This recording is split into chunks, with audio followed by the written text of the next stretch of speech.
로마서 8장 17절, 18절 두 절만 보시겠습니다.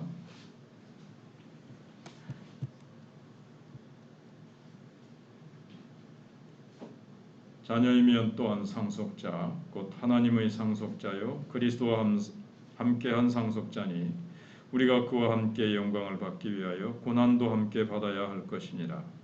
생각하건대 현재의 고난은 장차 우리에게 나타날 영광과 비교할 수 없도다. 아멘. 오늘 읽은 말씀에 하나님의 자녀된 자가 세상에서 꼭 치러야 될 대가가 어떤 것인가 얘기하고 있습니다.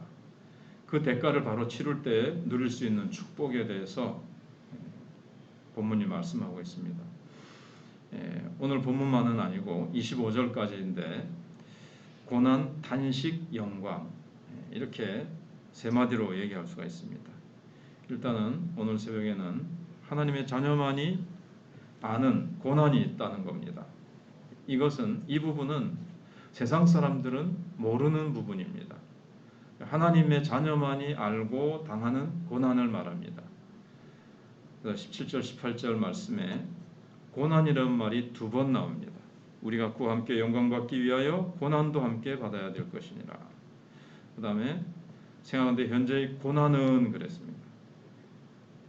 우리가 천국에 가서 물론 이 땅에서도 하나님의 영광을 맛보지요. 어느 정도 영광이 있지만 진정한 어떻게 보면 완성된 영광은 천국에 가서 우리가 누리게 되는데 현재는 고난의 시기입니다. 현재의 고난은 장차 우리에게 나타날 영광과 좋긴 영광과 비교할 수 없도다. 그렇게 되어 있죠. 그래서 두 구절에서 고난이라는 단어가 나오는데 이 고난의 특징은 뭔가 하면 그리스도와 함께 받는 고난이고 현재의 고난이라는 것입니다. 현재의 고난. 먼저 그리스도와 함께 받는 고난에 대해서 생각을 해보면 예수님은 이 세상에 계실 때 끊임없이 고난을 당하셨습니다. 예수님이 고난을 받으신 것은 자신이 하나님의 아들이라는 이유 때문이었습니다. 사람들이 볼 때 주님은 폭 초라해 보이셨습니다. 배경도 없고 가문도 보잘것없고 그럼에도 불구하고 예수님은 자신을 하나님의 아들이라고 말씀하셨습니다. 그러니까 사람들은 당연히 멸시하고 천대했습니다. 그가 십자가에서 무참히 죽을 때에도 그 이유는 하나뿐이었습니다. 자기를 하나님의 아들이라고 한 것, 신성모독죄다. 그래가지고 종교 지도자들이 예수님을 십자가에 넘겨주게 되죠. 골고다 언덕에 모였던 그 당시 유대 사람들은 예수님을 향해서 고개를 흔들면서 제 말이 나는 하나님의 아들이라 하였도다.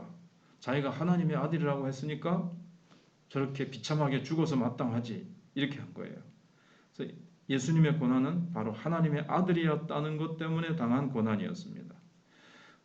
그렇기 때문에 예수님과 함께 하나님의 아들 된 우리가 이 세상에서 고난을 받지 않고 그냥 편안하게 지나갈 수 있느냐? 그럴 수 없다는 겁니다. 예수님이 받은 고난 우리도 똑같이 받을 수밖에 없습니다. 예수님을 따라가니까요. 또 앞에서도 배운 것처럼 예수님과 우리가 연합됐기 때문에 그렇습니다.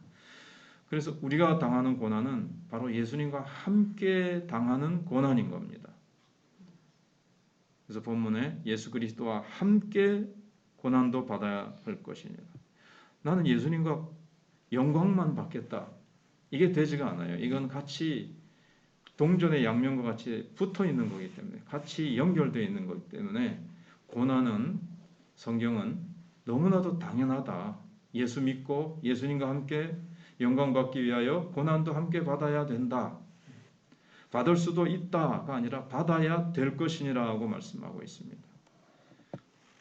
주님이 고난을 당하셨는데 주인이 고난을 당했는데 종이 고난을 안 당할 수 없고 스승이 고난을 당하셨는데 그 밑에 제자가 안 당할 수 없다는 거죠. 그래서 요한복음 15장 20절에서 내가 너희더러 종이 주인보다 더 크지 못하다 한 말을 기억하라.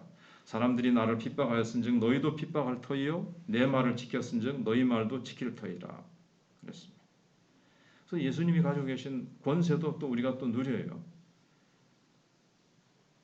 고난만 받는 것은 아니고 예수 그리스도와 함께 바울이 한때는 예수님 믿는 사람들을 무지막지하게 핍박했죠. 우리가 잘 아는 대로 그러다가 다메섹 도상에서 주님이 나타나셔가지고 바울에게 하는 말이 사울아 세울아 네가 어찌하여 나를 핍박하냐. 깜짝 놀랐을 겁니다. 나는 예수님 핍박한 적 없는데. 예수 믿는 자들을 핍박하는 것이 바로 성도를 핍박하는 겁니다. 예수님과 우리가 이렇게 연합되어 있기 때문에 우리를 핍박하는 것은 바로 예수님을 핍박하는 겁니다. 우리가 아픔을 당할 때 예수님이 아픔을 같이 당하십니다. 그래서 예수님이 또 우리를 위로도 해주시고, 예수님은 한결같이 우리와 같이 시험을 받은 자로도 죄는 없으십니다. 우리와 같은 한결같은 시험을 당하셨기 때문에 우리가 당하는 시험을 주님이 이 땅에서 다 받아보셨기 때문에 다 이해하신다고 되어 있어요. 영어 성경에 보면 그가 우리의 연약함을 다 동일하게, 전의 성경은 체휼하지 아니하신 자가 아니요 우리와 한결같이 고난 당하셨기 때문에 다 이해하시고 그렇기 때문에 도우실 수 있는 겁니다. 근데 우리가 명심해야 될 것은 예수님을 핍박한 이 세상은 하나도 달라진 것이 없다는 겁니다. 이 세상은 아직도 이 세상 신이 다스리고 있습니다. 물론 불법적으로죠. 예수님께서 그 머리와 권세를 깨뜨리셨음에도 불구하고 이 불법 폐잔병들이 이렇게 세상을 어지럽히고 하나님을 믿는 자들을 괴롭히고 하나님을 어찌든지 대항하려고 합니다. 특별히 세상은 어떻습니까? 하나님 싫어해요. 하나님을 싫어하기 때문에 자신이 하나님의 아들이라고 말하는 자, 하나님의 아들로서 살아가는 자들을 싫어합니다. 겉으로는 별로 표시를 안 내지만 속으로는 싫어합니다. 저도 예수 믿기 전에 예수 믿는 사람들이 괜히 진짜 준 거 없이 뭐 받은 거 없이 싫고 밉고 꼴보기 싫고 그렇죠. 왜냐하면 제가 예수 믿기 전에 저는 마귀에게 속했었거든요. 그러니까 하나님을 기쁘시게 하고 하나님의 자녀라고 하는 자들이 싫은 거죠. 물론 나는 내가 마귀에게 속했다는 걸 모르는 상태에서, 그러니까 영적으로 소속이 완전히 극과 극이기 때문에 그런 거예요. 그래서 만약에 이런 시대가 온다면, 예수 믿는 사람들을 다 잡아 죽여도 좋다, 다 잡아 죽여라 하는 시대가 오면 사람들이 다른 거 다 내려놓고 예수 믿는 사람들 죽이는데 막 우선순위를 두고 막 달려들 겁니다.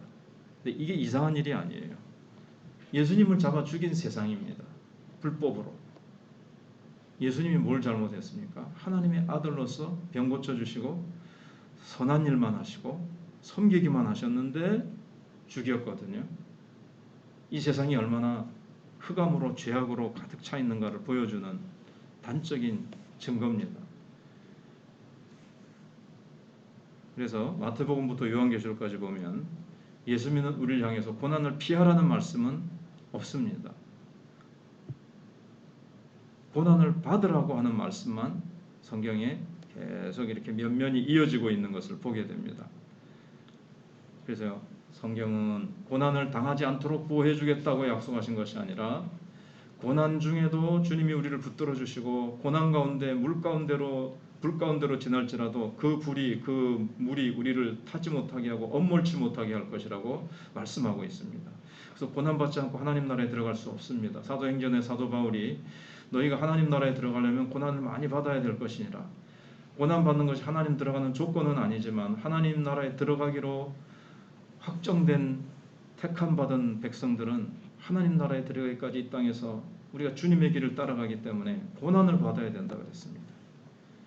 그래서 우리가 환난을 받아야 될 것을 말씀하고 있기 때문에, 그러나 베드로전서 4장 13절에서 오직 너희가 그리스도의 고난에 참여하는 것으로 즐거워하라.